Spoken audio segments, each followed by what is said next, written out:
Assalomu alaykum azizlar. Klinikamizga yana bir bemorimiz onkologik tashxis bilan murojaat qildilar. Tekshiruvlar natijasida aniqlandiki, bemorga operativ amaliyot o'tkazilishi kerak.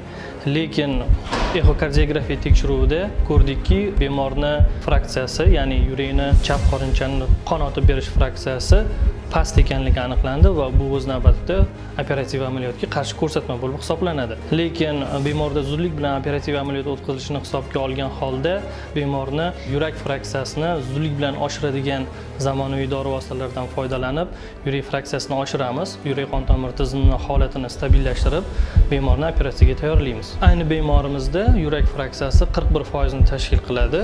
Bunaqa bemorlarda bosh aylanishi, qon bosimi past bo'lishi, yurak tez urishlari, qisqa masofalarda ham qansirab qolish, oyoqda shishlar paydo bo'lishi, holsizlik kabi shikoyatlar bilan murojaat qiladi. Bunaqa bemorlar, agar sizda ham shunaqa belgilar kuzatilayotgan bo'lsa, agar kardiologga ko'rinishingizni maslahat beraman.